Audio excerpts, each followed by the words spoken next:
sampai kepada ayat yang ke-13 daripada surat Al-Hujurat. Ya ayuhan nasu a'udzubillahi minasyaitonir rajim. Ya ayuhan nasu inna khalaqnakum min dzakarin wa untha wa ja'alnakum syu'uban wa qabaila lita'arafu. Inna akramakum indallahi atqakum innallaha alimun khabir. Wahai sekalian manusia, kami menciptakan kamu daripada laki-laki dan perempuan dan kami jadikan daripada keduanya dan kami jadikan kamu daripada keduanya berbangsa-bangsa, berpuak-puak atau berkabilah-kabilah untuk saling kenal mengenali. Sesungguhnya yang termulia di antara kamu adalah orang yang lebih bertakwa. Sesungguhnya Allah Maha mengetahui lagi mengenali. Dibahaskan pada pertemuan yang lalu hikmah di sebalik Allah Subhanahu wa taala menciptakan manusia daripada pelbagai bangsa dan kabilah walaupun usulnya adalah sama, yaitu daripada Nabi Adam dan juga Siti Hawa. Mau orang Arab, mau Melayu, mau Persia, mau Afrika, mau Rusia, mau China, mau India, kullukum min Adam wa Adam min turab. Semua kamu daripada Adam dan Adam daripada tanah. La farqa li Arabiyyin wa la li Ajamiyyin illa bittaqwa. Tidak ada beza antara orang Arab dengan bukan orang Arab melainkan dengan ketakwaan. Bila kita diracuni oleh pihak-pihak yang menghendaki kejahatan untuk adanya sikap atau prinsip hukum kasta, menganggap kita lebih baik daripada orang karena kita berbangsa ini dan orang lain lebih rendah daripada kita karena dia bangsa lain. Dalam hal ini adalah satu sikap yang bertentangan dengan apa yang dibawa oleh Nabi Muhammad SAW. Beliau bersabda, tak ada beza orang Arab dan bukan orang Arab kecuali dengan ketakwaan. Sama juga. Orang Arab terbagi kepada beberapa macam Arab. Bukan Arab juga terbagi kepada macam-macam bukan Arab. Ada Arab campuran, ada Arab yang original. Yang bukan Arab pun ada macam-macam bangsa. Ada berkulit hitam, ada berkulit sawo matang, rambutnya yang keriting, rambutnya yang panjang. Semua itu hanya aneka, beragam daripada ciptaan Allah.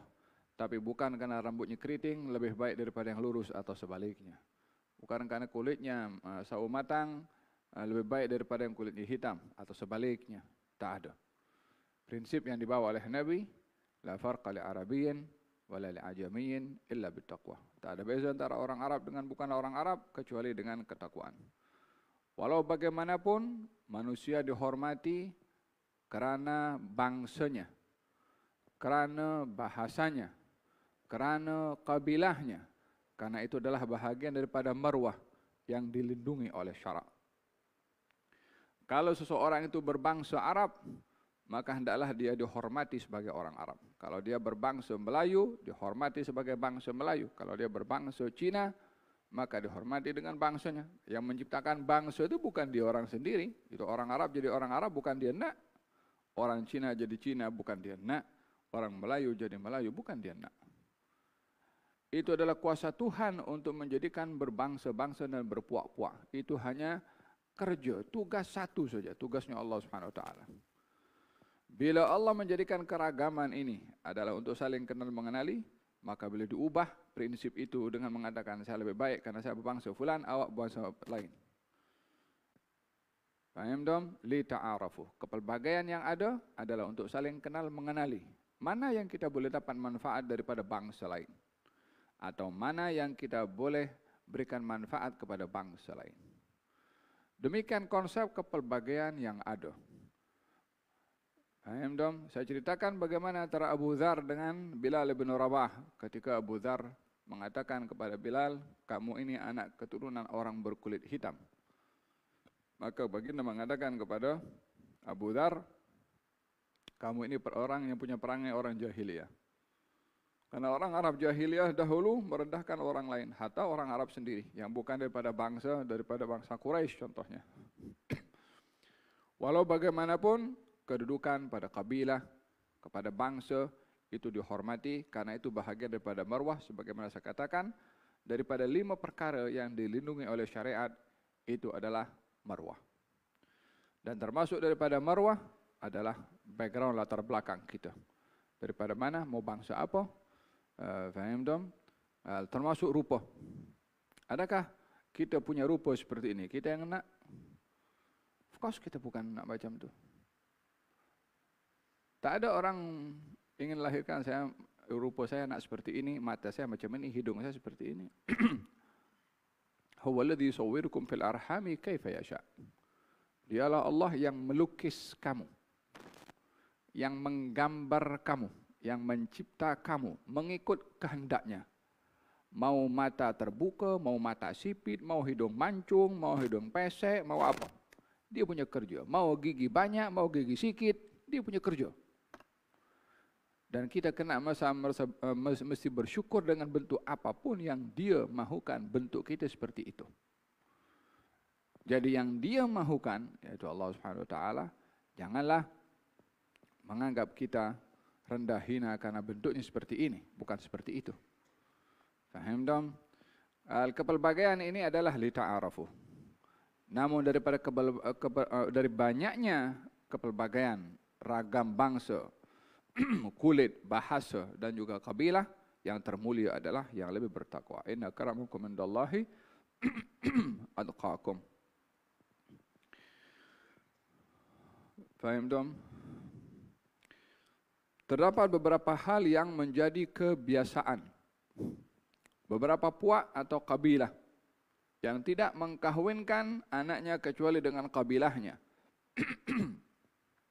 Hal ini bukanlah bermakna mendiskriminasikan atau merendahkan bangsa lain. Tetapi itu adalah satu tradisi uruf yang ada pada bangsa itu mungkin. Seperti mana saya katakan di awal, kita kena respect bangsa dan kabilah yang mungkin ada tradisi sendiri. Kalau ada perkahwinan mereka ingin kawin sesama mereka sendiri, bukanlah ini dianggap sebagai dia merendahkan bangsa lain. Itu tradisi mereka, itu budaya mereka. Tak ada kaitan langsung merendahkan bangsa lain. Kecuali dalam hal kita dalam apa namanya di dalam syarak, dalam perkahwinan itu sendiri ada hal-hal yang diambil kira antara keserasian pasangan daripada suami istri. Mengambil kira keserasian ini semata-mata untuk menjaga kelanggengan, berterusan perkahwinan itu supaya tak ada masalah di tengah jalan. Sedia payung sebelum hujan. Seperti perkahwinan antara orang kaya dengan orang miskin. Orang berstatus bangsawan dengan orang berstatus biasa. Bila kita berbicara tentang ketakwaan, memang yang lebih bertakwa itu adalah tentang kemuliaan, yang lebih mulia di sisi Allah yang lebih bertakwa.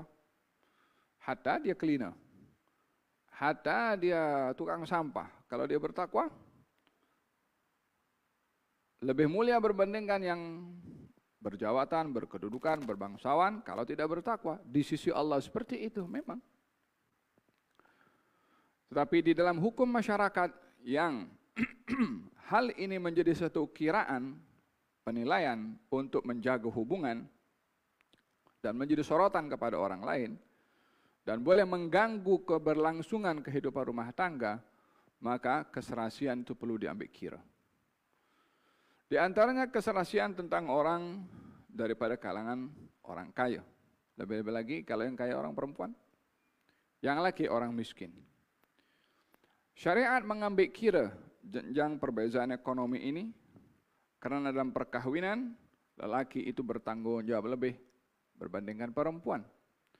Bila didapati perempuan lebih tinggi dari segi harta bendanya, boleh mengganggu hubungan suami istri itu nanti, karena segala-galanya yang bagi yang perempuan. Sementara kedudukan dalam syarak laki-laki lebih tinggi. Bukankah ini boleh satu hari boleh mengganggu hubungan itu karena perbezaan status? Adakah perkawinannya tidak sah? Sah perkawinan itu, tak ada siapa kata tidak sah. Tapi tujuan perkawinan bukan hanya sah saja, difikirkan keberlangsungannya jangka panjang. Jadi diambil kira perbezaan itu.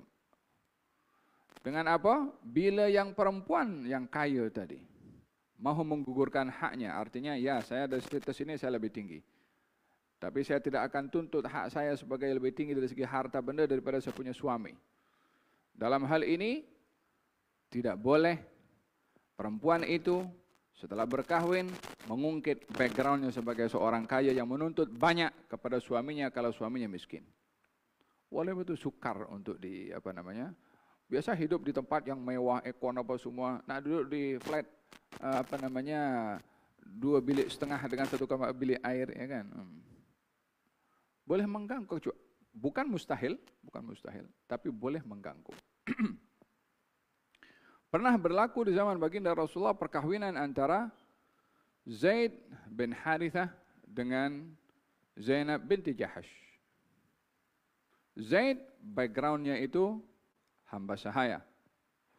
Zainab backgroundnya itu seorang Quraisy. Dari status kekeluargaan, Zainab lebih tinggi di mata masyarakat, ya. Karena background Zaid latar belakangnya daripada bekas hamba sahaya. Maka pandangan masyarakat melihat ini ex hamba dan ini adalah seorang daripada keluarga yang bermartabat. Dikahwinkan, yang mengkahwinkan Nabi SAW. Perintah dari Allah Subhanahu Wa Taala. Kahwin. Tapi perkahwinan itu berakhir dengan perceraian. Falamma qada Zaidun minha wataran zawwajnakaha. Ketika Zaid sudah menceraikan Siti Zainab, kami nikahkan engkau wahai Rasulullah dengan Siti Zainab. Akhirnya Zainab itu dikahwin oleh Nabi. Tapi permasalahan yang ingin disentuh di sini, kenapa berlaku perceraian antara Zaid dengan Zainab? Disebabkan karena Zainab masih berpegang kepada background latar belakang kekeluargaannya. Dan setiap orang akan merasa bangga dengan kekeluargaannya. Seperti mana saya katakan di awal, itu marwah bagi dia. Jadi keserasian pada aspek ini tujuannya adalah untuk menjaga keberlangsungan perkawinan, adanya keserasian. Bahkan yang dituntut adalah laki-laki lebih tinggi daripada perempuan. Tujuannya supaya kedudukan yang diletakkan oleh syariat kepada suami tepat pada tempatnya dengan tanggung jawab suami yang lebih kepada perempuan. Jika perempuan yang lebih daripada suami, maka mungkin khawatir akan berlaku tuntutan-tuntutan yang tidak mampu dilakukan oleh suami. Faham dong? Jadi dalam hal ini kepelbagaian ini dijadikan oleh Allah Subhanahu Wa Taala untuk saling kenal dan saling menghormati dan mengelak daripada permusuhan yang terjadi antara mereka. Perkawinan antara hamba sahaya dengan orang merdeka, sama-sama manusia. Hamba sahaya itu kan keturunan Nabi Adam juga. Kan sama-sama daripada Nabi Adam. Kalau berkahwin, boleh jadi sah. Tetapi akan menjadi juga permasalahan juga. Kenapa dalam Al-Quranul Karim Allah Subhanahu Wa Taala meletakkan perkahwinan laki-laki dengan perempuan hamba sahaya bila tidak mampu untuk berkahwin dengan seorang merdeka.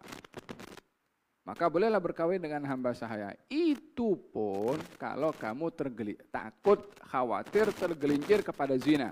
Oke, kawin dengan hamba sahaya. Tapi jika kamu mampu menjaga diri kamu daripada tidak berzina, jangan kawin dengan hamba sahaya. Tunggu sampai dimudahkan oleh Allah kemudahan untuk kawin dengan seorang wanita yang merdeka.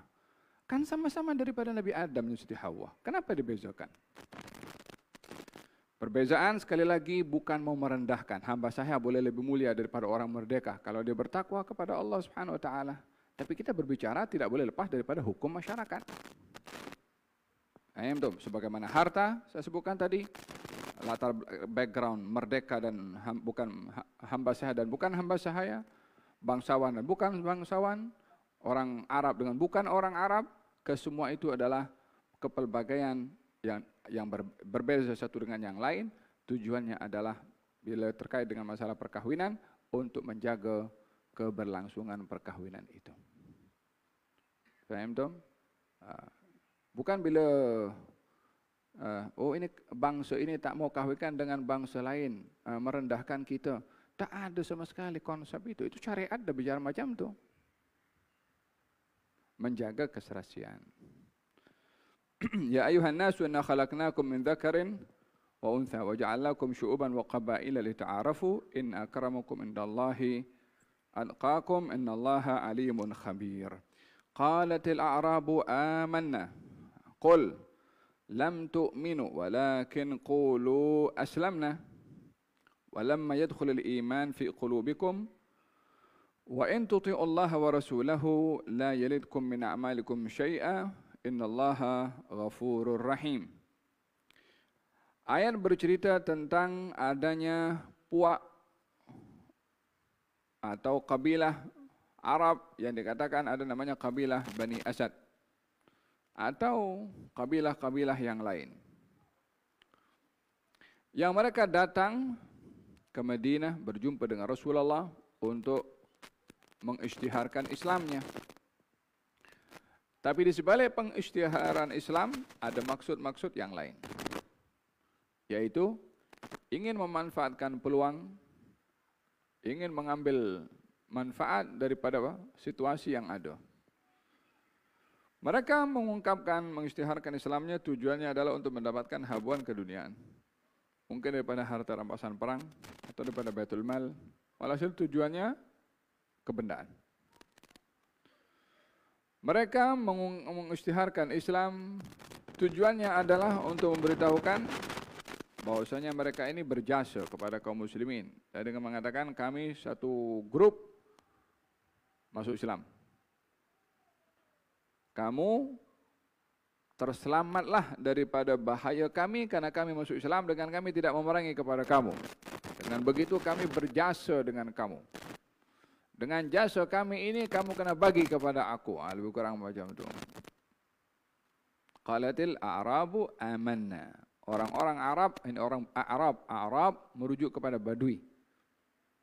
Arab merujuk kepada Badui, orang-orang bagian pedalaman. Datang satu grup kepada baginda Rasulullah mengatakan amanna, kami beriman. Qul, Allah Subhanahu wa taala beritahu kepada baginda Rasulullah, beritahu kepada mereka yang datang mengatakan beriman itu mengatakan qul lam tu'minu, kamu belum lagi beriman, walakin qulu aslamna, tapi katakanlah kami ini Islam. Pada ayat ini Allah Subhanahu wa taala membezakan kedudukan seorang pada Islamnya dan juga imannya, dan iman lebih khusus berbandingkan Islam. Walaupun pada hakikatnya tidak dapat dipisahkan antara Islam dan iman. Hakikatnya, walaupun secara zahirnya kita kadang-kadang melihat orang itu Islam, tapi hakikatnya dia munafik. Seperti ada di zaman Nabi SAW. Zahirnya Islam, kalau meninggal dunia pun disolatkan, dikuburkan di kuburan kaum muslimin, walaupun dia munafik. Karena menghukum secara zahir, yaitu dia salat, dia ikut dengan Nabi SAW. Di zaman Sayyidina Umar bin Khattab radhiyallahu anhu, bila ada orang meninggal dunia, maka diperhati oleh Sayyidina Umar Hudzaifah, sahabat Nabi. Kalau ada orang meninggal dunia, Hudzaifah hadir atau tidak? Kalau Hudzaifah hadir, bermakna meninggal orang Islam dan beriman. Kalau Hudzaifah tak hadir, berarti orang itu orang Islam tidak beriman, munafik. Menjadi ukuran karena Nabi memberikan keistimewaan kepada Abu Hudzaifah untuk tahu yang mana mukmin betul, yang mana munafik. Maka ia dijadikan ukuran oleh Sayyidina Umar bin Khattab radhiyallahu anhu warḍah. Pada ayat ini Allah Subhanahu wa taala membezakan antara Islam dan iman. Walaupun secara hakikat saya katakan adalah Islam itu adalah iman, iman itu adalah Islam. Hanya hubungan antara keduanya saling melengkapi. Islam lebih tertumpu kepada amalan luaran yang tak sempurna kecuali dengan amalan dalaman, yaitu iman. Dikatakan iman ini ma waqara fil qalbi wa saddaqahul amal. Iman itu apa yang waqar. Waqar maksudnya bersemadi, diyakini di dalam hati. lalu diterjemahkan melalui perbuatan. Perbuatan inilah yang dinampak, yang dikatakan hukumnya dalam Islam. Tapi yang ada di dalam adalah iman, tak ada siapa yang boleh tahu kecuali Allah Subhanahu wa taala. Walihada dikatakan al-Islam yahkum bidh-dhawahir. Islam itu hanya menghukum dari segi lahiriah sahaja. Allahu yatawalla as-sarair. Allah yang mengambil alih urusan dalaman yang ada dalam hati manusia.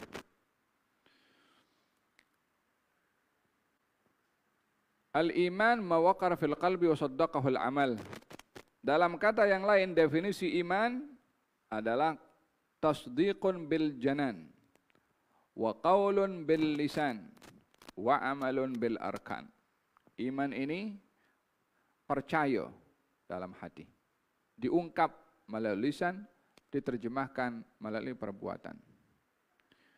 Percaya dalam hati atas hal-hal yang menjadi khabar, tapi kita tidak dapat menyentuh, melihat atau mengesannya. Dan itu keistimewaan yang ada pada orang Islam, rasa percaya, keyakinan dan iman, hal yang gaib. Surga itu yakin kita ada, walaupun kita tak nampak. Neraka pun sama.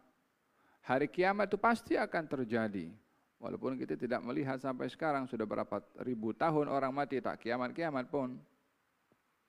Adab dan nikmat kubur ada, walaupun kita tidak dapat mengesan. Kita pergi ziarah kubur, tak dengar orang jerit-jerit pun. Jadi, sirat itu ada, timbangan ada, hisab ada. Tapi semua itu gaib. Dan kita percaya. Apa sebabnya kita percaya? Karena yang menyampaikan itu adalah Tuhan yang kita beriman kepadanya. Nabi yang kita beriman kepadanya. Maka dasar iman inilah yang dikatakan percaya. Walaupun yang kita percayai itu tidak dapat kita kesan dengan mata, dengan akal, ataupun dengan anggota badan kita. Orang-orang Badui ini yang mengatakan beriman, maka dikatakan oleh Allah Subhanahu wa taala bagi tahu kepada mereka, mereka belum lagi beriman. Dengan demikian, kadang-kadang orang mendakwa beriman, tapi hakikatnya belum beriman. Bila akan dikatakan seseorang itu beriman? Bila ada keyakinan.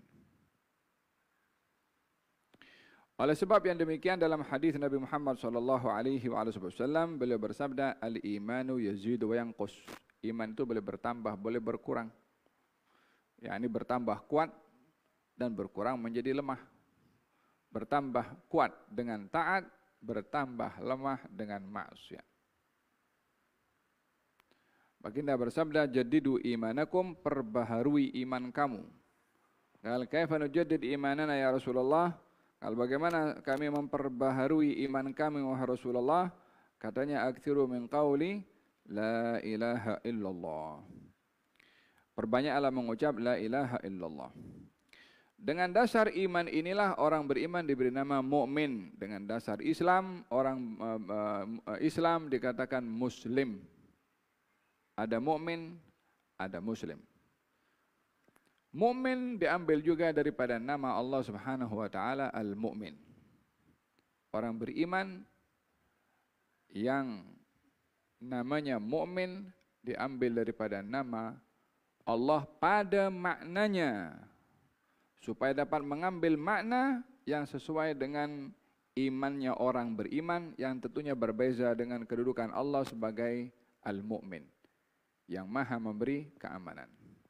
Oleh kerana mukmin itu yang artinya adalah yang maha memberi keamanan, maka orang digelari dengan mukmin adalah tujuannya atau fokusnya bagaimana identiti mukmin itu dapat diterjemahkan pada makna mukmin, yaitu aman.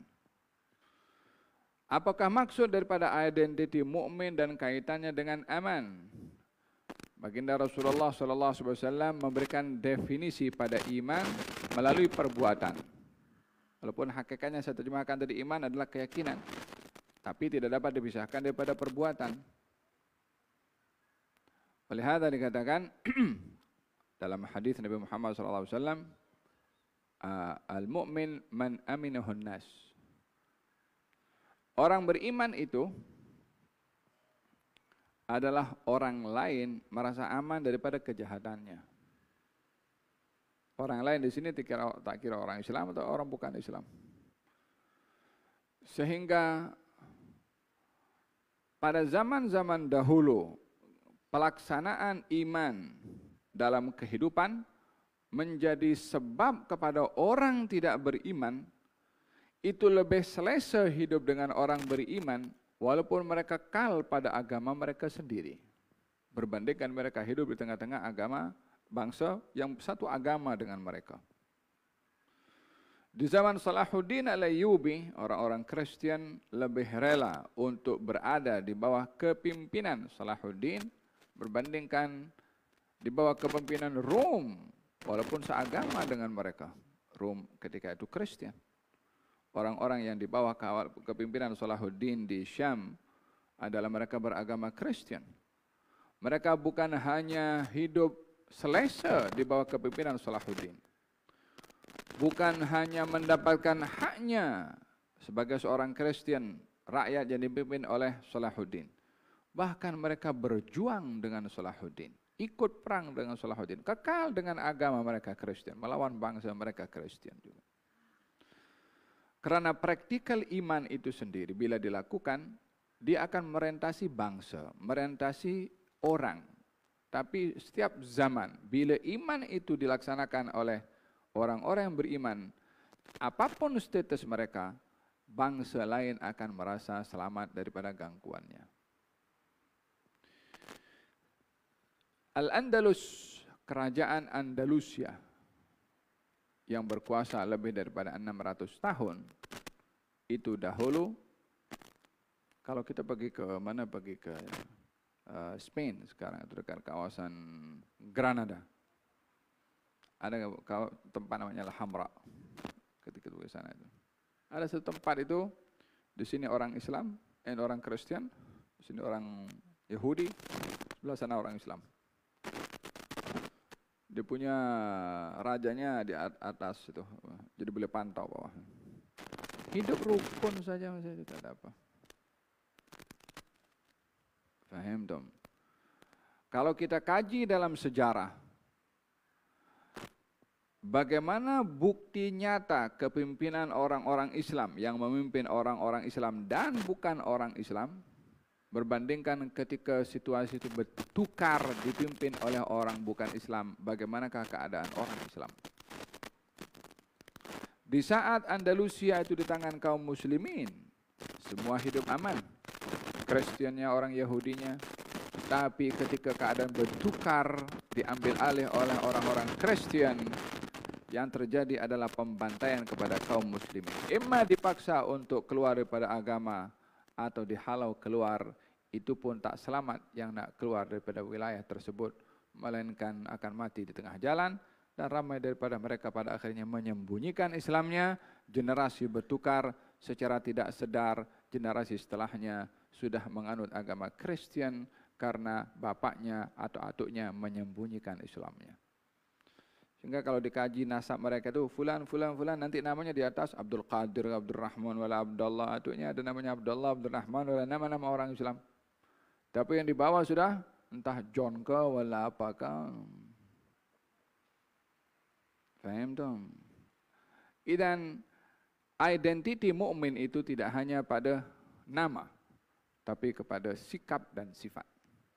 Al-mu'min man aminahun nas, orang beriman orang lain. Dalam hadis ini aminahun nas, orang lain. Bukan orang Islam, tapi semua orang merasa aman daripada kejahatannya. Dan dalam hal ini,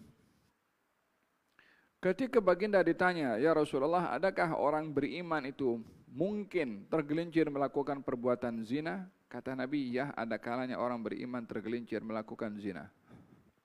Sebagai manusia. Adakah orang beriman itu minum arak? Katanya ada kalanya orang beriman tergelincir minum arak. Adakah orang beriman itu berdusta? Kata Nabi tidak, orang beriman tidak berdusta. Ini seakan-akan dusta itu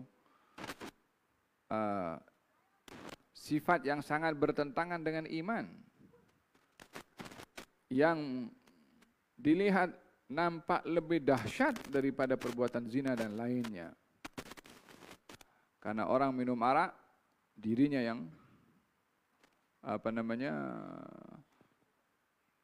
melakukan dosa. Orang yang berzina, sama-sama dia suka dengan suka atau dengan bayaran yang tidak ada paksaan. Tapi berdusta dia merugikan orang lain.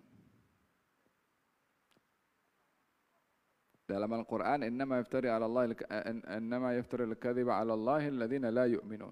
Yang berdusta itu adalah orang tidak beriman. Artinya sifat yang bertentangan dengan iman. Idzan iman tidak dapat dipisahkan antara keyakinan dan juga sikap serta perbuatan. Qul lam tu'minu walakin qulu aslamna wa lamma yadkhulul iman fi qulubikum. Iman belum masuk ke dalam hati kamu. Iman belum masuk dalam hati kamu. Dengan demikian letak iman pada hati. Sebagaimana saya jelaskan tadi. Wa in tutu Allah wa rasulahu la yalidkum min a'malikum syai'an innallaha ghafurun rahim. Hada berkenaan dengan Islam dan juga berkenaan dengan iman. Innamal mu'minuna alladhina amanu billahi wa rasulihi thumma lam yartabu wa jahadu bi amwalihim wa anfusihim fi sabilillah ulaika humus shadiqun. Sesungguhnya orang-orang yang beriman itu, yaitu beriman kepada Allah dan Rasulnya, thumma lam yartabu, lalu kemudian tak ada keraguan. Dan mereka berjihad dengan harta benda mereka, dengan diri mereka, dengan nyawa mereka, fi sabilillah, di jalannya Allah. Mereka itu adalah orang-orang as-sadiqun, yang jujur dalam imannya. Bukan hanya sekedar kata-kata sahaja. Dalam keimanan ini ada maratib, ada peringkat-peringkat. Ada keimanan yang mutlak, yang lengkap, yang sempurna. Tak ada ruang untuk ragu, yaitu imannya para anbiya dan imannya para siddiqin. Ada iman yang qabil, yang menerima atau boleh terjadi penambahan atau pengurangan, yaitu imannya umumnya manusia dan juga jin yang beriman. Ada iman yang dia tidak bertambah dan tidak berkurang, yaitu imannya para malaikat. Ada 3 peringkat iman. Iman sudah sempurna dan bertambah, tidak berkurang. Imannya para anbiya dan para siddiqin. Iman yang boleh terjadi penambahan dan pengurangan. Imannya kebanyakan orang-orang yang beriman. Dan iman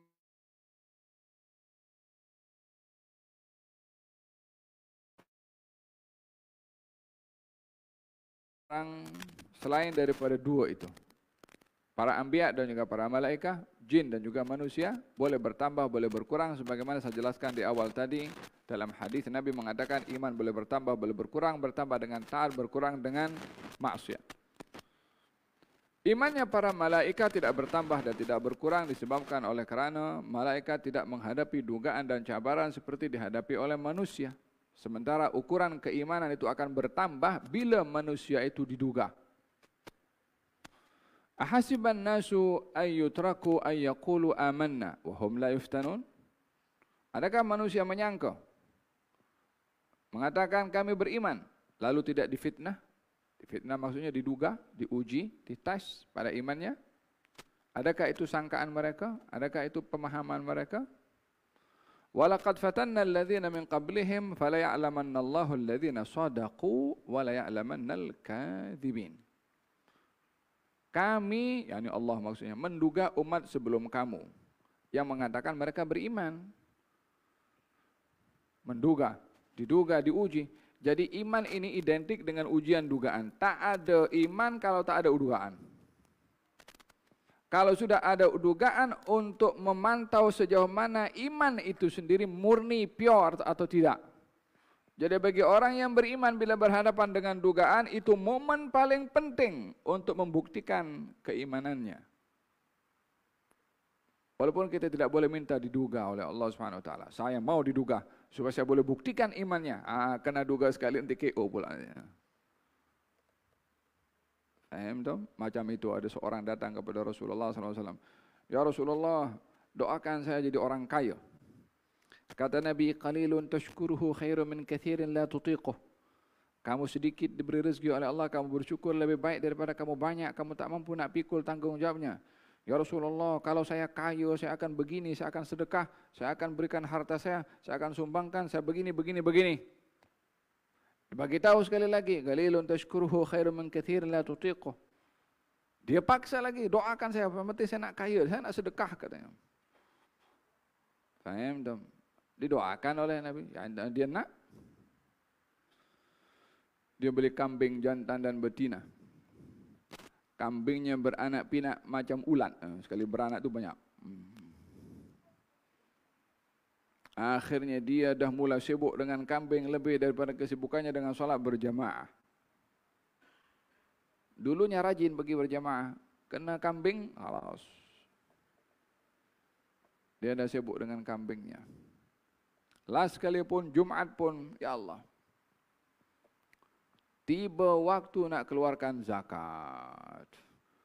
Hatta mala al-wadi, katanya itu adalah satu lembah besar antara gunung dengan gunung. Di antara dua gunung dengan gunung ni, lapangan ini dipenuhi dengan kambingnya orang ini. Full.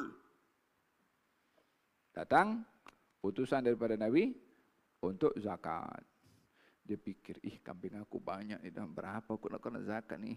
Dari 40 ekor satu, kalau 400 ekor 40. Aduh, 40 itu baru 400. Kalau 4.000? 400 ekor. Kalau 40.000? Goyang. Dia kan janji, kalau saya kaya, saya bagi sedekah, bagi begini.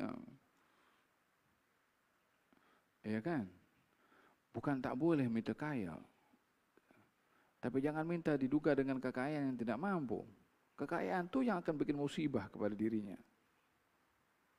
Akhirnya masa datang itu utusan Nabi untuk keluarkan zakat, untuk kolek zakat. Ini macam jizyah lah. Jizyah itu tax yang dikenakan kepada orang bukan Islam.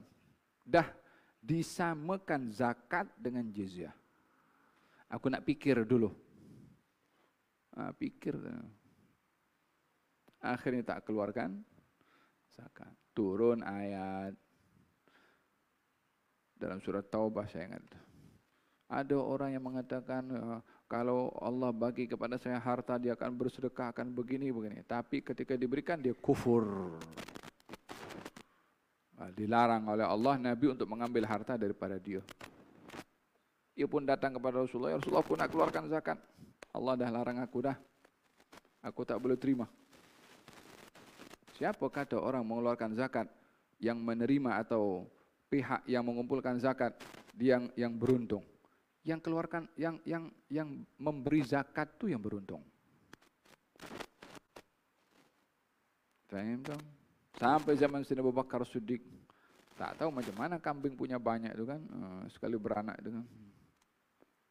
Makin banyak hartanya, tapi tak ada barakahnya. Apa guna banyak itu kalau tak diterima oleh Allah Subhanahu Wa Taala? Faham tak? Jadi tidak dapat dipisahkan antara iman dengan ujian dan dugaan. Walaqad fatanna alladhina min qablihim falya'lamanna Allahu alladhina shadaqu. Kami menduga umat sebelum kamu, mereka mengatakan beriman, kami duga pada hartanya, pada nyawanya, pada ilmunya, pada keluarganya, pada pekerjaannya. Yang penting dugaan pada apapun. Sejauh mana kita patuh kepada Allah pada apa yang Allah kasih kepada kita. Mau harta, mau sehat, mau keluarga, mau jawatan, mau apa saja. Yang diduga bukan orang yang berkuasa saja. Rakyat pun diduga juga. Jadi sebelum kita kondem kepada para penguasa karena tidak menjalankan tugasnya sebagai penguasa, kita kena kondem kepada rakyat juga. Kalau dia tak laksanakan amanatnya sebagai rakyat, sama-sama diduga. Pemimpin diduga kepemimpinan, rakyat diduga dengan kerakyatan. Tak ada yang terlepas pun. Yang kaya diduga dengan kekayaan, yang miskin diduga dengan kemiskinan. Yang sakit diduga dengan sakitnya, yang sehat diduga dengan sehatnya. Yang laki diduga dengan jantinanya sebagai lelaki, yang perempuan pun juga sama. Anak diduga dengan orang tua diduga dengan anak. Tak ada yang terkecuali daripada dugaan. Semua same. Tak ada. Hanya sejauh mana kita menjalankan, berjaya berhadapan dengan tugasan atau berhadapan dengan dugaan tersebut. Faham dong? Bukan sikap orang yang tidak hormat kepada kita, dengan tidak memberikan haknya kepada kita, dengan begitu tidak menjalankan tugasnya, itu menjadi satu mubarrir, excuse kepada kita untuk buat benda sama seperti mana dia buat. Tidak begitu. Kalau orang diduga karena dengan kurang ajarnya orang lain, orang yang kurang ajar diduga dengan kurang ajar itu supaya dia insaf. Yang kena kurang ajar diduga dengan kesabarannya. Itu diduga dengan tidak sopan, yang ini diduga dengan kesopanan. Jadi sama-sama diduga. Bukan jadi sebab ini orang kurang ajar ini, kita kena bantai juga. Sama awak dengan dia. Mungkar tambah mungkar menjadi dua mungkar. Kan matematika kan begitu. Innamal mu'minuna alladzina amanu, pembahasan tentang iman tadi ya. Iman ada 3 kategori. Yang kedua, imannya para malaikat. Tidak bertambah, tidak berkurang, sebab malaikat tidak diuji oleh Allah Subhanahu wa taala seperti manusia. Tak ada nafsu. Malaikat tak perlu kepada duit, tak perlu jawatan, tak ada duga ingin kaya. Berbeza dengan manusia. Oleh sebab itu manusia ini bila berjaya dalam keimanannya boleh menjadi lebih tinggi dari malaikat, tapi kalau gagal dia boleh lebih hina daripada binatang.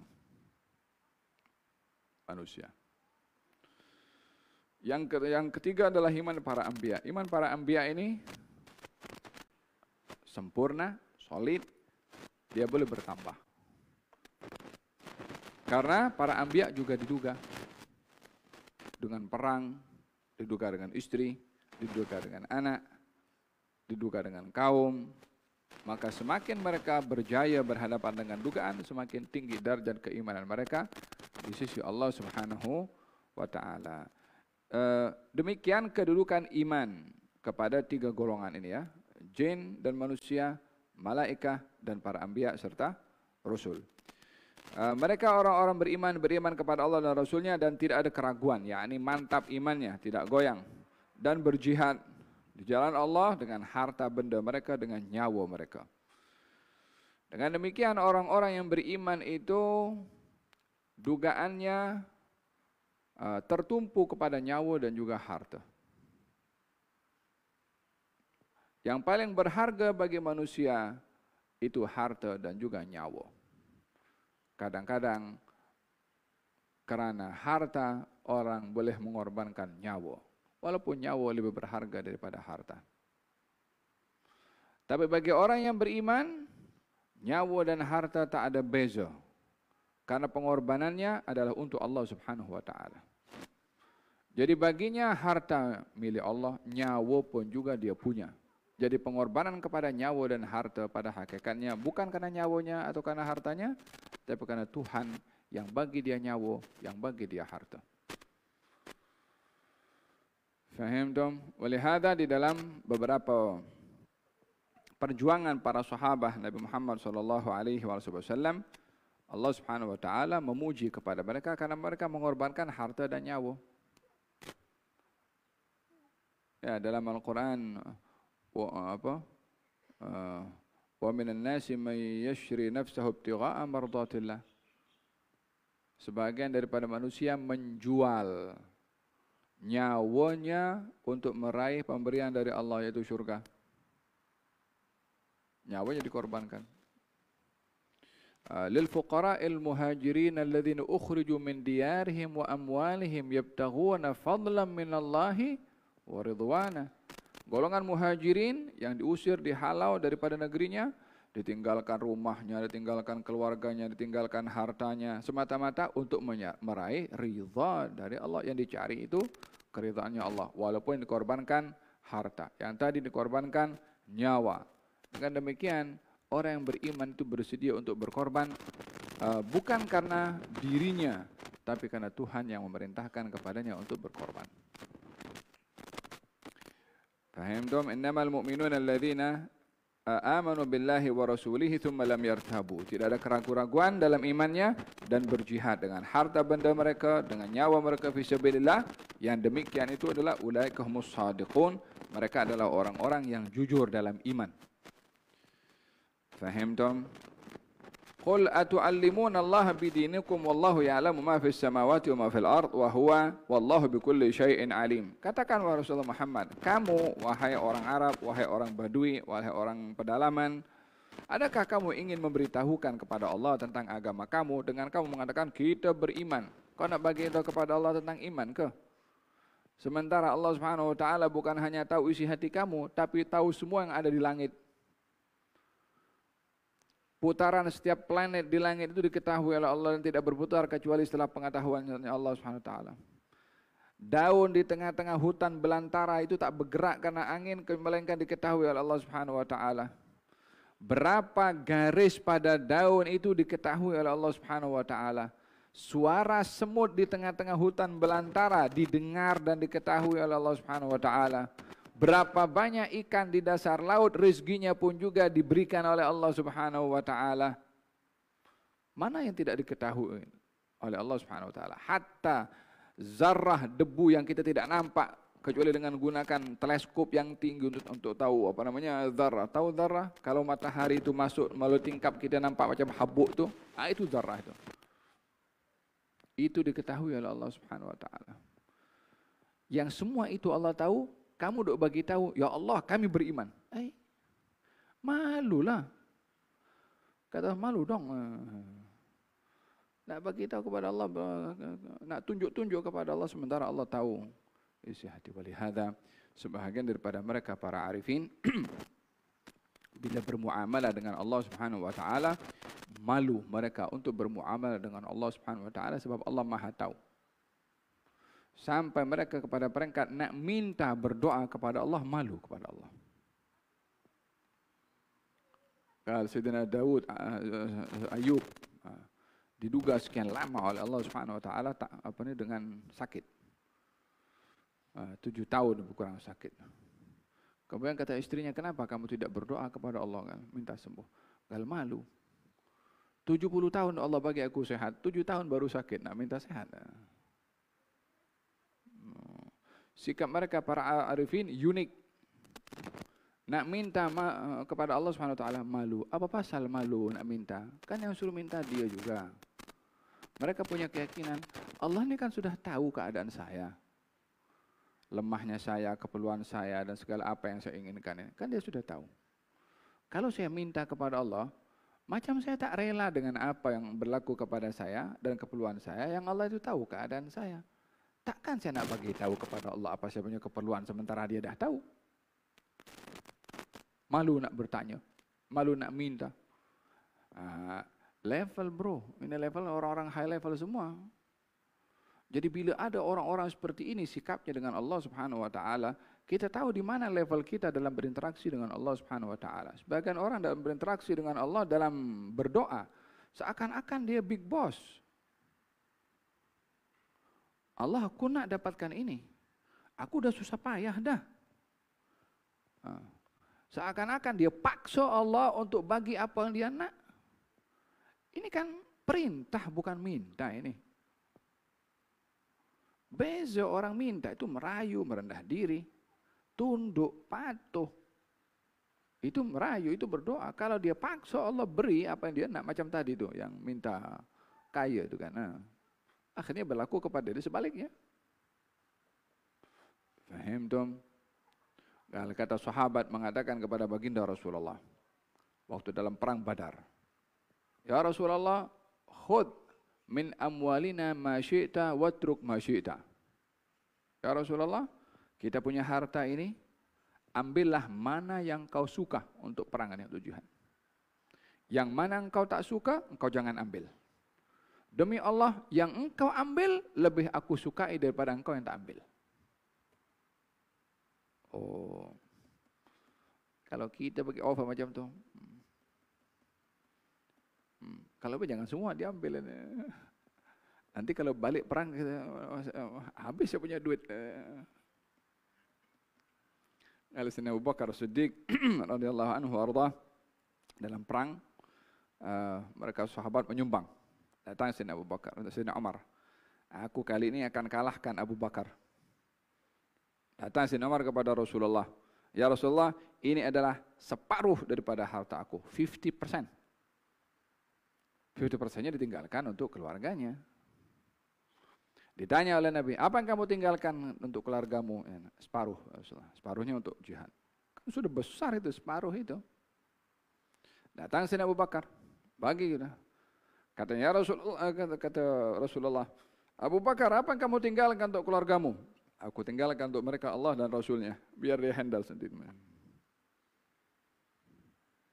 Kata Sayyidina Umar, mengatakan, aku tidak pernah mendahului Abu Bakar dalam kebaikan kecuali dia lebih dulu daripada aku.